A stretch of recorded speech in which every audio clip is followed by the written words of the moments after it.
ہوگی میں بلا تاہیر دعوت خطاب میرے مسلک حق اہل سنت کی خوبصورت بہار علم نبیل فاضل جلیل حضرت علامہ مولانا محمد تنویر الحسن مصطفی صاحب مبلغ ادارہ اسلام انٹرنیشنل سیالکوٹ آپ کی بارگاہ میں مائک پیش کر رہا ہوں۔ ایک نعرہ بلند کیجئے گا، نعرہ تکبیر، نعرہ رسالت، نعرہ رسالت، نعرہ تحقیق، نعرہ حیدری، علماء حق اہل سنت۔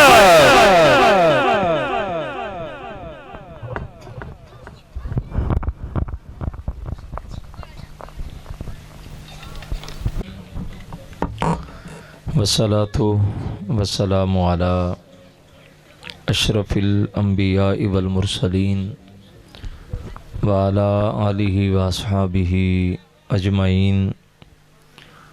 قال اللہ تبارک و تعالی فی القرآن المجید والفرقان الحمید، بسم اللہ الرحمن الرحیم۔ لقد من اللہ علی المؤمنین اذ بعث فیہم رسولا، صدق اللہ العظیم۔ ان اللہ وملائکتہ یصلون علی النبی یا ایہا الذین آمنوا صلوا علیہ وسلموا تسلیما۔ الصلاۃ والسلام علیک یا سیدی یا رسول اللہ وعلی آلک واصحابک یا سیدی یا حبیب اللہ۔ تمام حمد و ثنا، تعریف و توصیف اللہ جل مجدہ الکریم کی ذات بابرکات کے لیے، جو خالق کائنات بھی ہے اور مالک ارض و سماوات بھی۔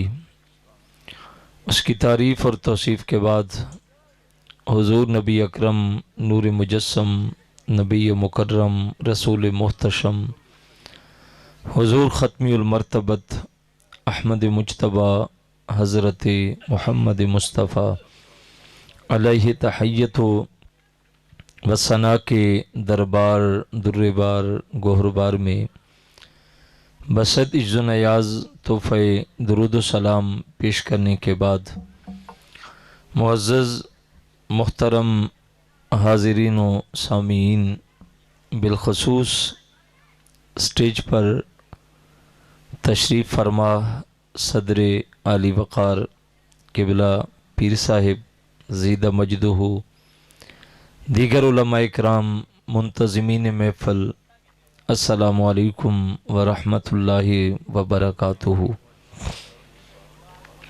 آج کی یہ خوبصورت محفل حضور علیہ الصلوۃ والسلام کے ذکر پاک سے معنون ہو کر انعقاد پذیر ہے۔ اللہ کی بارگاہ میں دعا ہے کہ وہ ایک ایک لمحہ اپنی بارگاہ میں قبول اور منظور فرمائے۔ اختصار کے ساتھ کچھ باتیں آپ کے گوش گزار کر کے اپنی معروضات کو سمیٹوں گا۔ اللہ نے حضرت انسان کو بہت ساری نعمتوں سے مالا مال کیا ہے۔ اگر انسان غور و فکر کرے تو ساری زندگی ایک نعمت کا شکر بھی ادا نہیں کر سکتا۔ سر سے لے کر پاؤں تک اپنے وجود کو دیکھے اور جتنی نعمتیں اللہ نے اس کے وجود کے اندر رکھی ہیں ان کی طرف غور کرے، توجہ کرے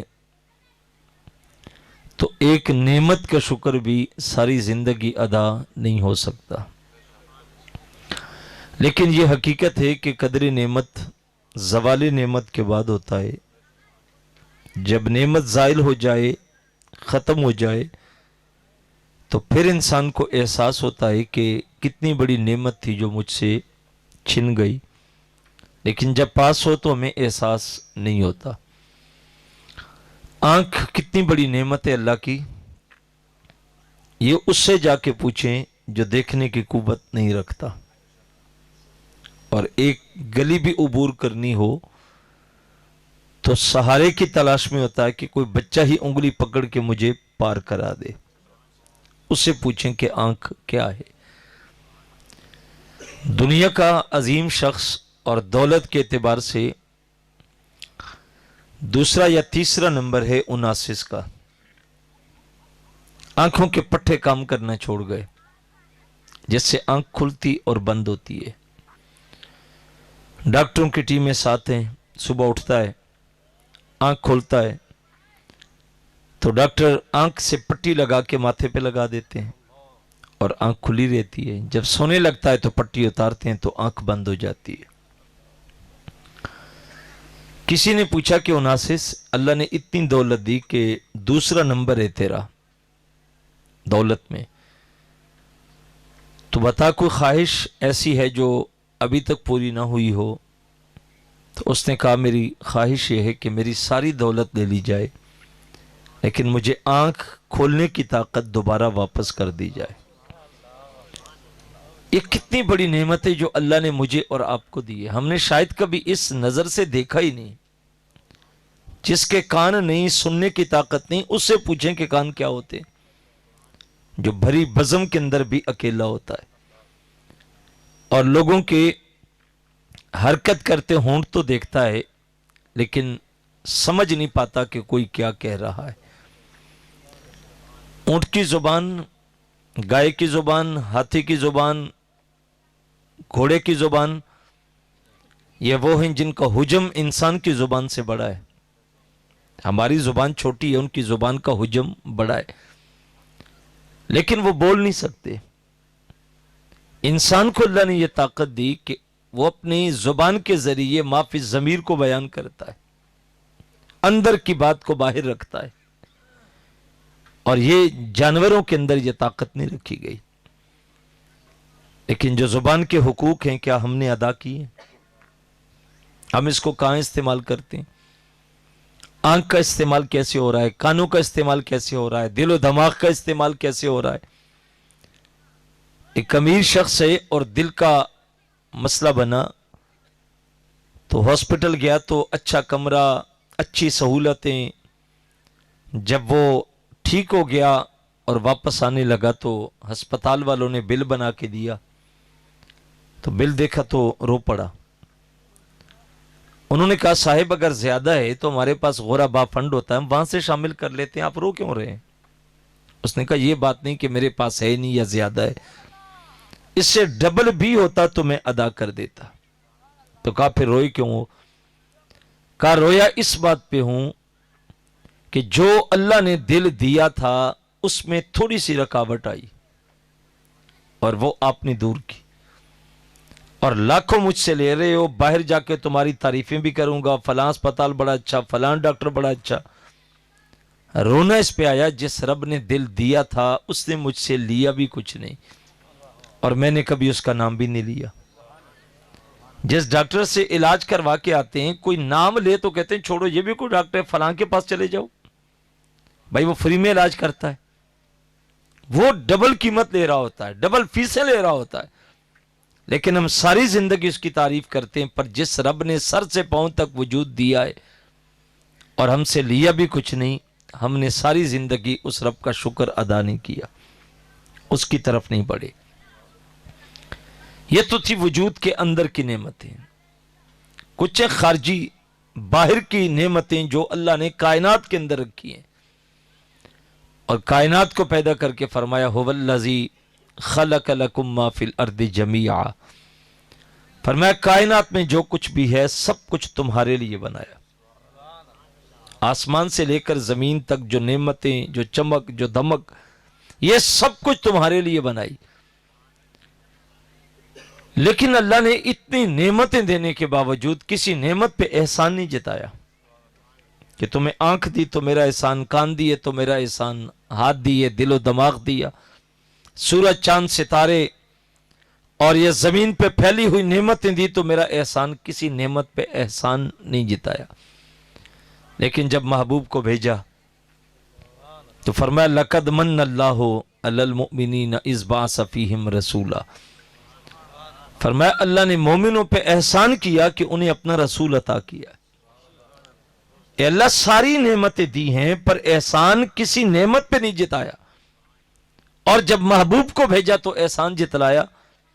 آواز آئی اس لیے کہ ساری نعمتیں اسی نبی کے صدقے تو عطا کی تھی، اگر یہ نبی کائنات میں نہ آتا تو کچھ بھی نہ ہوتا، نہ زمین ہوتی، نہ زماں ہوتے، نہ مکین ہوتے، نہ مکان ہوتے، کائنات میں ہوتا ہی کچھ نہ۔ جو کچھ دیا ہے تمہیں اس محبوب کے صدقے ہی تو عطا کیا، کیونکہ ساری نعمتوں سے بڑی نعمت مصطفیٰ کریم علیہ الصلوۃ والسلام کی ذات ہے۔ اگلی بات سمجھنے والی یہ ہے کہ اس نعمت کو پانے کے لیے، اس محبوب کی غلامی میں آنے کے لیے زمانہ دعائیں کرتا رہا، نبی التجائیں کرتے رہے، لوگ انتظار کرتے رہے، لوگ دعائیں کرتے رہے، لوگ آرزویں کرتے رہے، لیکن یہ محبوب ان کو نہیں ملا، مجھے اور آپ کو ملا ہے۔ ہمیں دعا بھی نہیں کرنی پڑی، ہمیں التجا بھی نہیں کرنی پڑی، ہمیں رونا بھی نہیں پڑا، ہمیں دعائیں بھی نہیں مانگنی پڑی۔ ہم دنیا میں آئے، مؤذن نے آ کے کان میں بشارت دی، مبارک کو مصطفیٰ کے امتی بن کے آئے۔ سچ بتائیں ذرا، ہم میلاد نہ منائیں تو کیا کریں؟ ہمارا تو مقدر جاگا، جسے پانے کے لیے زمانہ انتظار کرتا رہا، ہم نے انتظار نہیں کیا، سعادت ہمیں مل گئی، وہ نبی ہمیں مل گیا۔ ہم میلاد نہ منائیں تو کیا کریں؟ ہم گلی گلی مصطفیٰ کا ذکر نہ کریں تو کیا کریں؟ ہم ایک ایک کریا کریا، بستی بستی اس نبی کا تذکرہ نہ کریں تو کیا کریں؟ جب ہم سوئے تھے اور مقدر جاگا اور مؤذن نے آ کے کان میں بشارت دی، مبارک کو مصطفیٰ کے امتی بن کے آئے ہو۔ اس لیے حضور علیہ الصلوۃ والسلام کی ولادت باسعادت پہ خوشی کرنا یہ اہل ایمان کا حصہ ہے اور اہل ایمان کا حق ہے کہ وہ خوشی کا اظہار کریں کہ اللہ نے ہمیں اپنے محبوب علیہ الصلوۃ والسلام کی نسبت عطا کر دی۔ حضور نبی رحمت صلی اللہ علیہ وسلم اللہ کی بہت بڑی نعمت ہے، اور یہ حکم ہے کہ جب اللہ تمہیں فضل دے، رحمت دے، تو اس کے ملنے پہ اظہار مسرت کیا کرو، خوشی کا اظہار کیا کرو، اور یہ جتنے طریقے ہوتے ہیں یہ سارے کے سارے خوشی کے ہوتے ہیں۔ یہ بات ذہن میں رکھ لیں۔ اللہ نے قرآن میں ارشاد فرمایا، اذا اذقنا الانسان منا رحمتا فرح بها، اللہ کہتا ہم نے انسان کا مزاج بنایا، جب اسے ہماری جناب سے کوئی رحمت ملتی ہے تو وہ خوش ہوتا ہے، کوئی رحمت ملے تو خوش ہو، اور جیسے رحمت للعالمین مل جائے اس کی تو خوشی کی انتہا نہیں ہونی چاہیے نا۔ عام سی رحمت ملے تو خوش ہو، اور جس سے رحمتوں کی جان ملے اسے تو زیادہ خوش ہونا چاہیے، اس کی خوشی کا تو ٹھکانہ نہیں ہونا چاہیے کہ اسے ساری کائنات کی سب سے بڑی رحمت مل گئی۔ اب یہ بات ذہن میں رکھ لیں کہ خوشی کا تعلق اندر سے ہوتا ہے، یہ بات ذہن میں رکھ لیں۔ یہ کہہ دینا کہ جی کس نے میلاد منایا، کس نے خوشی منائی، صحابہ نے منایا، فلاں نے منایا، خوشی منانے کے لیے، خوشی اندر اترنے کے لیے کوئی مثال نہیں ہوتی کہ فلاں نے کیا تو میں کروں گا، یہ نہیں ہوتا، یہ تو بات ہی نہیں۔ خوشی کے سوتے اندر سے پھوٹتے ہیں، اس کا تعلق دل سے ہوتا ہے۔ باقی یہ کہ جتنا کسی کا تعلق ہوتا ہے اتنی خوشی ہوتی ہے۔ دیکھیں آپ کے گھر بیٹا پیدا ہو، خوشی کس کو ہوگی؟ آپ کو، آپ کے بھائیوں کو، آپ کی بہنوں کو، بچے کی خالہ، بچے کے ماموں، یہ وہ رشتے ہوتے ہیں جن کا تعلق ہوتا ہے، ان کو خوشی ہوتی ہے۔ باقی آپ کے گھر کے ساتھ رہیں، نکر پہ رہیں، محلے کے پرلی طرف رہیں، وہ کبھی سرے راہ ملیں گے تو مبارک دے دیں گے، ورنہ کوئی مسئلہ نہیں۔ جس کا جتنا رشتہ ہوتا ہے اس کو اتنی خوشی ہوتی ہے۔ ہم یہ کہتے ہیں کہ یہ دیکھیں کہ کس نے منایا، یہ الگ بات ہے، یہ دیکھیں کہ اندر خوشی کے قافلے پھوٹ رہے ہیں یا نہیں۔ اگر رشتہ محمد عربی سے ہوگا تو پھر میلاد کی خوشی اندر اترے گی، اگر رشتہ کمزور پڑ گیا ہے تو وہ الگ کہانی ہے۔ باقی یہ بھی ذہن میں رکھ لیں کہ اظہار مسرت کے طریقے الگ الگ ہیں، یہ ہو سکتا ہے، اور یہ ہر جگہ ہوتا ہے. عربوں میں خوشی ملے تو طریقہ الگ ہوتا ہے اظہار کا, ترکوں کا الگ ہوگا. اب پاکستان کے اندر سندھ میں چلے جائیں تو خوشی منانے کا طریقہ الگ ہوگا. آپ بلوچستان میں چلے جائیں تو خوشی منانے کا طریقہ الگ ہوگا. آپ پنجاب میں آئیں تو خوشی کا طریقہ الگ ہوگا. کے پی کے میں چلے جائیں تو اظہار مسرت کا طریقہ الگ ہوگا. یہ طریقے الگ الگ ہوتے ہیں. اظہار کے طریقے الگ ہو سکتے ہیں, پر جو حقیقی خوشی اندر ہوتی ہے وہ سب کو ایک جیسی ہوتی ہے. بیٹے کے ملنے پہ جس طرح کی خوشی عربوں کو ہوتی ہے, اندر کی کیفیت اسی طرح اجمیر کی ہوتی ہے.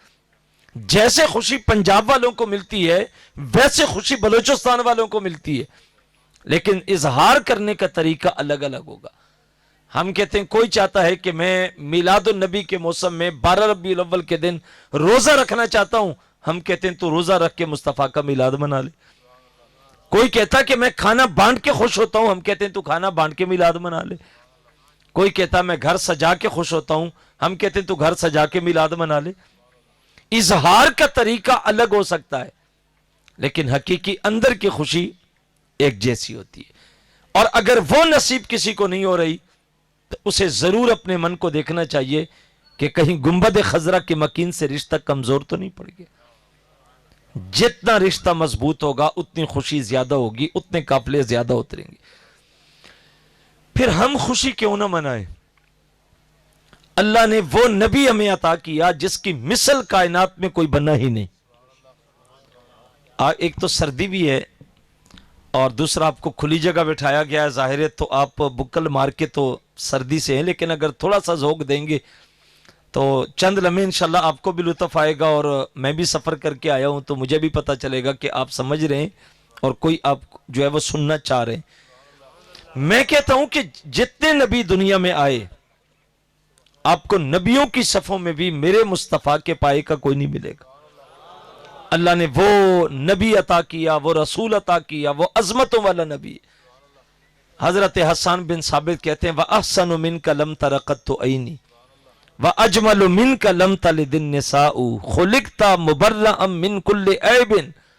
حضرت حسان کہتے ہیں محبوب میری آنکھ نے آج تک آپ جیسا حسین دیکھا ہی نہیں. اچھا کیوں نہیں دیکھا؟ آگے خود کہتے ہیں اس لیے نہیں دیکھا کہ محبوب تیرے جیسا کسی ماں نے جنم دیا ہی نہیں.